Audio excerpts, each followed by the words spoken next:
Hello once more, my fellow programmers. I hope you all are doing great.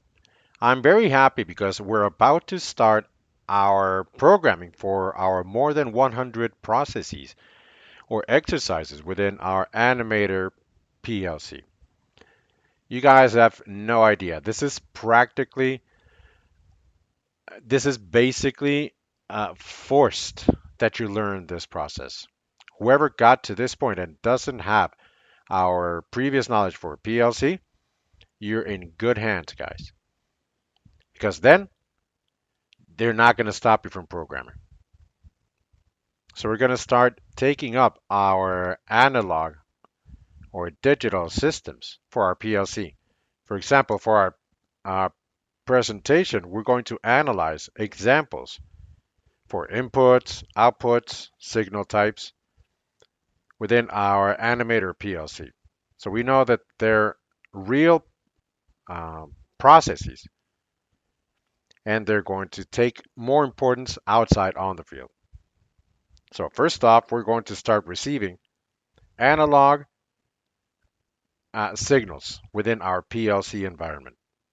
So digital signals are known as discrete or hard signals. Now, what do we mean by this? By hard or discrete signals? When we have a device with digital signal, generally it's either off or on. We either have a 0 or a 1.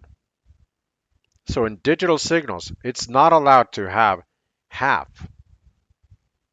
For example, we don't have 0.5, which means there's no halfway point between 0 and 1. In theory, we know it exists, but internally, our device that's in charge to process this information sends out a control or assigns order to certain outputs. And they need to indicate, or they need to say, okay, so I'm getting this signal. I'm either off or I'm on. There's not much that I should be able to understand or sending out to control. I either send out a control that it's on and starting, or I shut it off. Okay? So it's either on or off. In this case, we have an industrial traffic light. So if you notice here, more than our programming that we input to our PLC or the instruction that we send out for times, for blinking, what I want you guys to see is that it's either on or it's off. I mean, it is blinking, but that blinking is 0, 1, 0, 1, 0, 1, 0, 1, 0, and so it goes. Now, what happens with analog systems? Now, parentheses.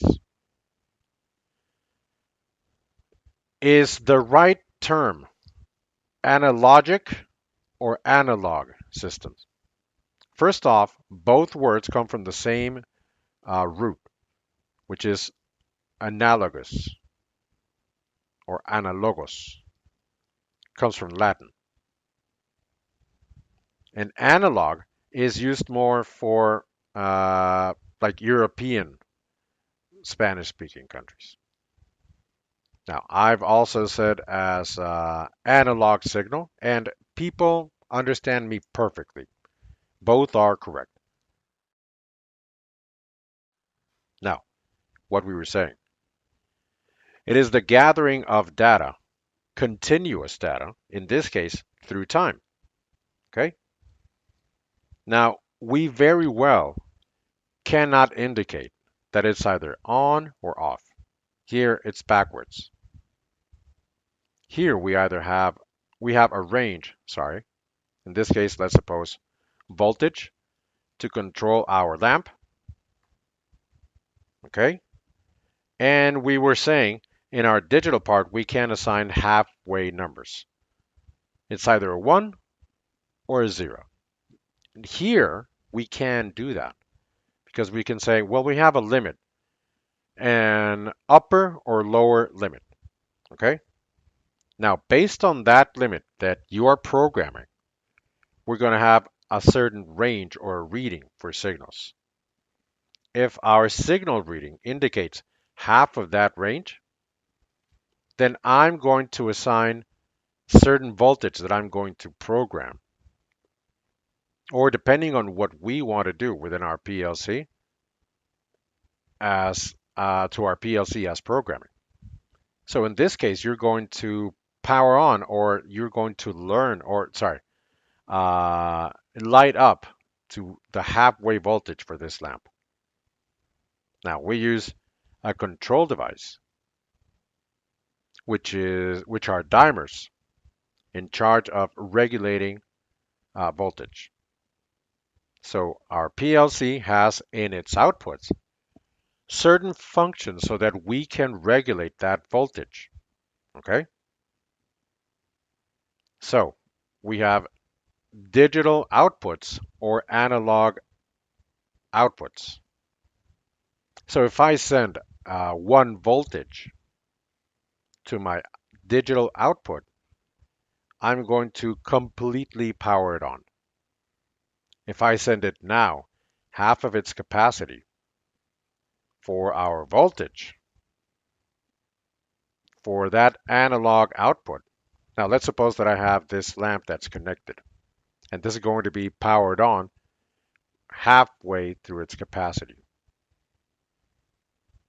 So let's suppose that our analog signals, we can take our limits that we have programmed. Our digital outputs, we can't perform these intermediate ranges. I'm either all the way up or all the way down. Okay? So we're going to assign an additional example with digital examples, with digital signals. Now, with a motor, and we wish to move our motor. I'm either on or off. Okay? Now, our motor, in this case, we have a button panel. We have a start button where I'm basically indicating my motor, okay, to power on. At what speed? I don't really care. I only want the motor to be on. And if then I wish to stop it, then I'm going to press this other button. And its function is to stop it only. Not kind of stop it, not kind of start it up. I'm either on or off. Okay? Now let's analyze an analog device for input. Now this is a potency meter. I'm pretty sure most of you know this. And if not, it's a device that is basically internal resistance or coil, where we can control our speed for whatever analog device. For example, a potency meter would serve to control the velocity of a motor. So this is an induction motor, for example. Now, we know that for the other one, we need the shaft's force. And for example, let's say that we want to move a fan or a pump. We want to move a pump and we wish to control velocity. Then in that case, we need to identify, or we need to say, okay, so I'm going to need an analog signal or a digital signal. What is my customer asking me for? Or how do I need this process to act? So I need to regulate that variable or that control, okay, which depending on the data that I've gotten for reading in my input device, I need to control that device, that output device, analog output device, and I need to control half the speed or a quarter the speed or simply a very, very low speed. Okay? 5 hertz, 10 hertz, Okay, that is controlled through this device for analog input. Now, this needs to be very clear, guys. Digital signals, we either say we have either a low range or a high range signal. Here, for example, we have our transistor to transistor logic. And this is very commonly used in tablets, microwave ovens, laptops, home devices, where we don't need as much voltage, which means these are small variables of voltage where we know that we're either on or off. What a transistor does is I either let voltage through or nothing at all. So this acts like a gate. Now, internally, our inputs in this case for a device, for our Arduino device, can take up to 12. So if I assign 5 volts through a push button, I'm only pressing this.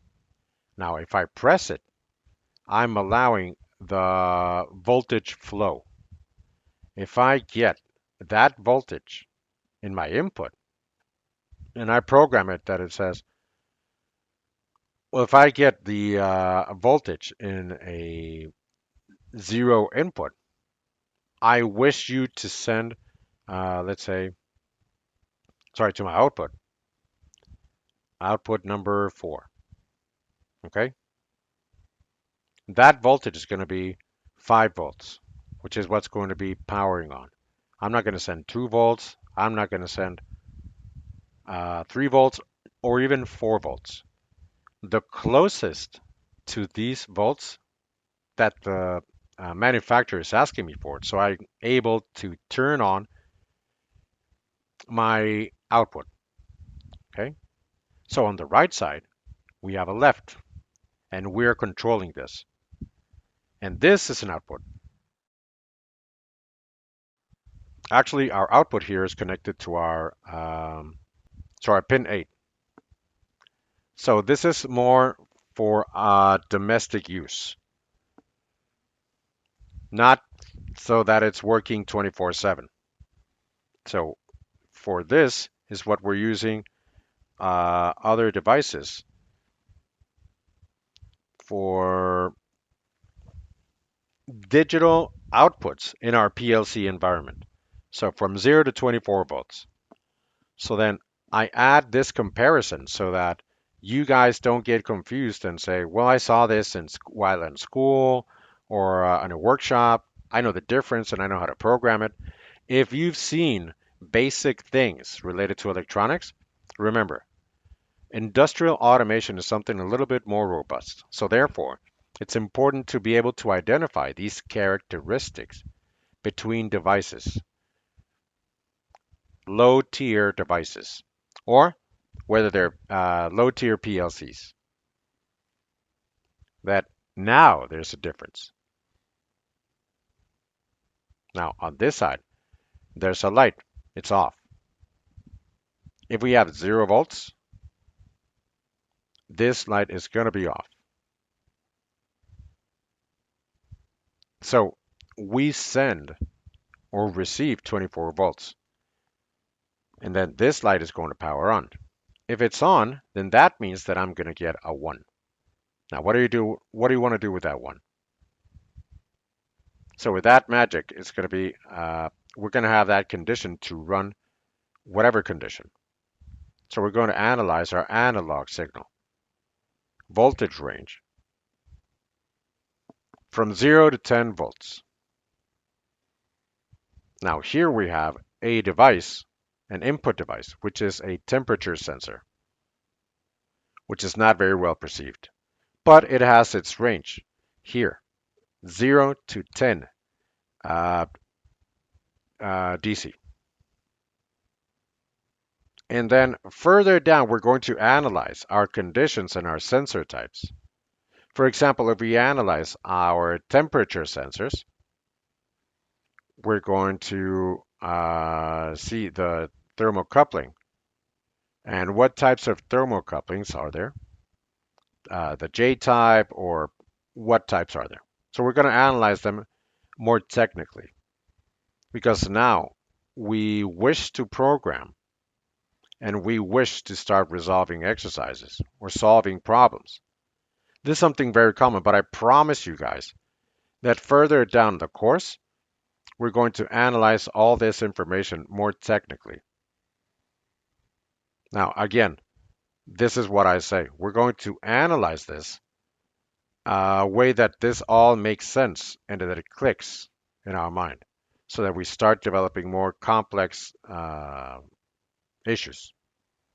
And that's where we wish to get into this, to wonder or to figure out how this all works for digital signals, because everything is quantifiable and all these types of data that are more technical, we are going to analyze them down the line. So don't worry, because with this information, we're going to solve more complex exercises.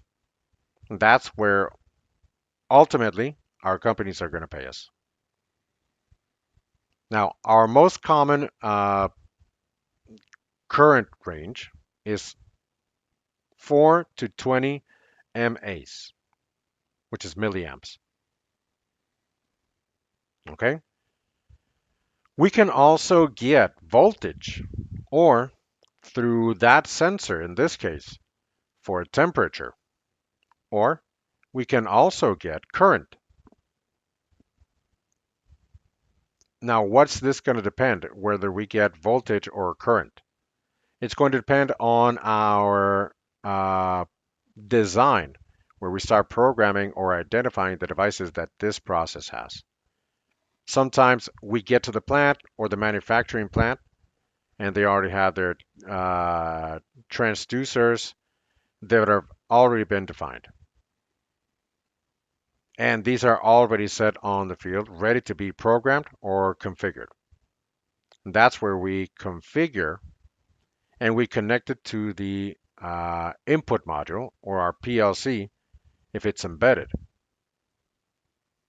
And that's where we can start running different things or programming according to our benefit. But again, maybe our analog signal gets whatever voltage and the same amount for current. These are the most general limits, but there's specific modules or specialized modules that may get either bigger range or smaller range. So that's going to depend on the input device or the device that we need to control. Because that device that we need to control, let's suppose a resistance, is also going to have an acceptance range. Because we can connect, for example, in an analog input, which is designed specifically for receiving voltage.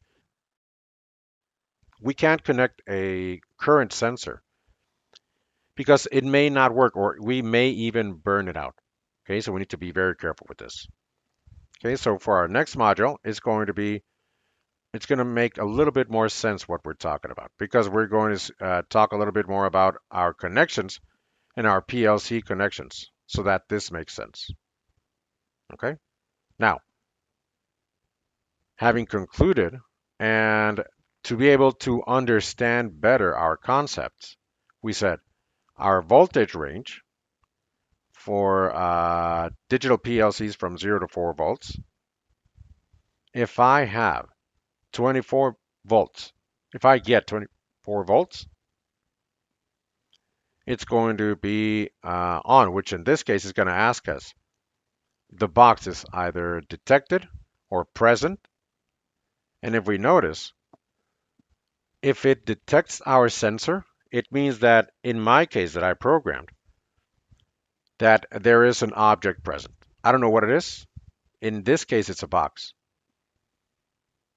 In your case, analyze if that process or that object is, depending on what you're designing, is it a screwdriver, which is basically to play with the product type that we want to detect. So if it doesn't detect anything, it's a zero. Let's say that we're getting 0 volts. If it is, 24 volts. So it's either detecting or not. Now an example is analog signals for our PLC from 0 to 10 volts. Now let's suppose, guys, here it's detecting it. This is a distance sensor. I'm either very far away or very close. Nope. Here we do have to get an indication on where the box is. And for this is a different type of reading. Now, if you see here, it's not telling me how far away the box is. It's telling me here from 12, I think it's 12, the max range, and the minimum range, this shows up as 1 or 0, from 0 to 12. 0 to 12 what? Well, in this case, they're adding it as inches, 0 to 12 inches. So then how does this work to detect that signal? We need to convert it. If 0 volts matches to 0 inches, then 10 volts, which is my max range or my upper limit for my programming. In this case, for my sensor, I'm going to indicate it that 10 equals 12, and that we're already running a scaling or an equal to when it comes to unit, depending on the process that we're using. Okay. However, if we're already running this equal to and this equals 10 inches, let's suppose that when this detects 12, it means that it's sending out 12 volts. If we're halfway there, if it's getting, let's say, 5 volts, it asks, well, what distance is the box going to be with this that I had already mentioned? 6 inches, right? So 5 volts equals 10 inches because the max limit that I set is 10 volts equals 12 uh, inches. Now, what sense does this make with our PLC? We're going to look into this in the future, but in the meantime, I want you to understand these concepts. Okay, now I want us to analyze more examples for input output, for digital and analog signals, and that's what we're going through. Hi, once again, guys, welcome back. But now in our animated PLC. So now we're going to solve some exercises, but not at a programming level, but we're going to make them simpler. Now I'm going to ask you, what type of device are we using for this process specifically? And also I'm going to ask you guys what type of signal it is. Okay, let's go there, guys. Exercise number 1, public lamp. What type of device is this? Is this an input or an output? It can't be an input because a lamp is not measuring data. We can control our lamp if we are able to power it on or power it off. So therefore, it's a device, an output device. Okay, now what type of signal is this? Digital or analog? Now, I had told you that we can control a lamp on both ways. So the issue here lies is in this is a dimer in charge of controlling voltage in this case and sending that voltage to our lamp. And we have it here and we're going to analyze it. In our animated PLC software, we were able to add instructions to make the solution to our process easier or the solution to the exercise that we're implementing. Okay, so each exercise has independent instructions. So we're going to analyze them further down when we're in programming. So for now, please continue on with the keep on, with the game so that we all get the same right response. So we're going to use this software to indicate which icon we need to click here. It's this one, which is instructions. Okay. So we're going to click here and it's going to tell us here. Instruction number 1, light the lamp with this label using a timer with a certain label. So we're interested in the lamp, and don't worry guys about the instruction, okay?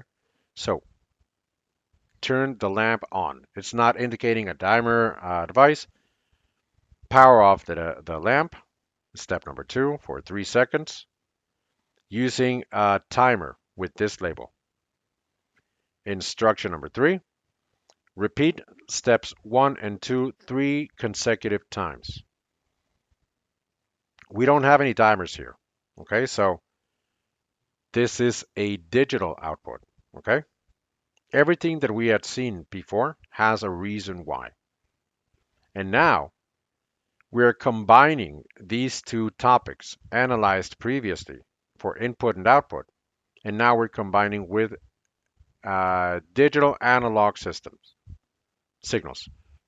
So if we identify what type of device we have for our process, and also as how we're getting or transmitting the control for that signal, if it's digital or analog, things are going to be much simpler.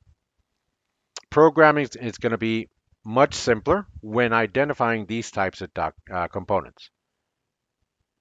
So that's why I suggest that you don't skip any classes. Okay. Now, going back to our instruction icon, and here in our listing, our IO listing, which means input output. Okay. So these, as it says, are inputs, and these are also literally outputs. Okay. Very good. Now, as to not compile all these terms in one, it knows inputs and outputs, or listing for inputs and outputs, as IO, which means inputs, outputs. And this is our simplification for inputs, outputs, IO. So all they did was take the first letter for inputs, the first letter for outputs, smash them all together, and IO. So this is the beginning, as I was saying, and further down, we're going to analyze it more in depth. So let's click on this. Now we internally are assigning support to identify what signal is the one that we have in our process now. This is so you guys can practice, okay? So you guys can identify. And this way you can verify that this is a signal, whether it's digital or analog. Now does this have our PLC? Not really as firm as we would wish, but with experience, we might be able to know with our label or through our label what we mean by this. And this we're going to see for our next class. But for now, it's also important to identify in our devices, because many people don't know this, but when an engineer that has a little bit more time experience, when they get to a plant or an industry for a process, and they're getting called to solve a problem, the first thing they do is analyze these types of details, where they're asking me to solve this part of the process. And what does this part have? That's when they start analyzing these devices.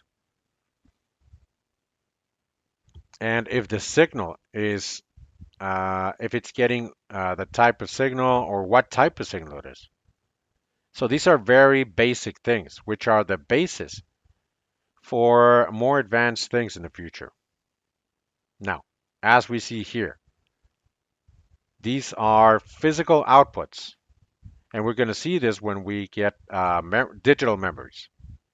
But these are digital outputs. Now here we have our lamp, and we're going to run a different drill, our traffic light. What are these? Inputs or outputs? These are lamps that may be controlled. So zeros and ones. Doesn't matter if it's red, green, yellow. Each lamp is independent, and each lamp gets a 0 or a 1 command. So 1 is red, on. 0 is off. Same thing for the yellow light and the green light. Okay, so these are outputs, digital outputs. So we're going to analyze this with our instructions. Now here, it's telling me what we have here, which is in our animator or our exercise, we have our output, which matches our red light. The same thing, digital output, green light. Now, don't get confused, guys, because we're going to analyze this topic for direction for our next class. And now everything is going to make much more sense. It's going to be much easier for our programming. Okay? All right. So our lights are either on or off. Okay? Okay, so for IO, digital physical outputs. So, Rodrigo, you mean to tell me that in your simulator, there are no analog outputs or analog inputs? They're only digital? Let's go to this. We're going to look for drills where we have the analog part and the digital part, if we can, combined. So here, for example, this is a tank system, which is already been handed out. So we need to hand out a certain amount of liquid, and based on that, we're going to deliver this for the product. In the moment, we're going to simplify only by finding inputs or outputs, or analog or digital. Now, what do we have here? We're going to analyze our I/O listing, and here's where it starts changing. So digital outputs, and this is where it says download tank or discharge tank. And then our following output is, in this case, is a process for jellos, for example, frozen jello or, well, it's not bags, sideway bags, but these are like, like frozen yogurt. So as we had said, we need to get a certain amount of that liquid so that we are able to produce with that much amount our product. Okay? So that range is not only regulated for, well, it's either for frozen jello or for what? I mean, yes, it is for that, but we need a certain range for certain measurements for our variable for water, which is that liquid which I was telling you about. And if we incorrectly dispense this liquid, then the product is going to be very low quality or it's not going to have any flavor at all. So here, what are they? Inputs or outputs? What the sensor does is it detects the level that we need to dispense our product. So if it's measuring, it's an input. It's measuring more than on or off. We're measuring an amount of water, okay? And that amount of water, probably, each process already has that stipulation. Okay? So this is an analog input because we're measuring that data. Okay? We're measuring that amount of water that is necessary to make this product. Okay? Now, I don't want to get too deep into this because we're going to look into this for our next class. However, there are other ways to identify, simpler ways to identify if it's analog or digital and if it's in our program. If we analyze our process from zero, it's essential that we know and we learn how to identify our devices and that we learn how to identify what types of signals we're using. That's why I'm emphasizing so much on this. So we understand this correctly and we understand it and we're one step forward. Okay? So if you're getting confused, please ask me questions and I can help you with this. If not, go back a little bit in this video and analyze it. You can, through House or the Office, analyze the PLC simulator, and that way you can verify your responses or your answers. Now, there are analog outputs. We also have inputs, and these are, for example, virtual memories. But I don't want to confuse you guys anymore. But we also have this exercise for analog inputs. So we're receiving here a percentage, which in this case is a humidity percentage. And then on the other part, we have another analog input, which is the reading for our temperature for our environment, which in this case is for that greenhouse. Now, there's also certain processes for digital outputs, for analog um, inputs and outputs. It's like a rule that they have for a certain amount of analog inputs and outputs. No. The process is going to indicate what we're going to start connecting and what we're going to start using for our programming. Okay? Or through our real connection for our devices. Okay? So then, this was very easy. I really didn't want to take that much time.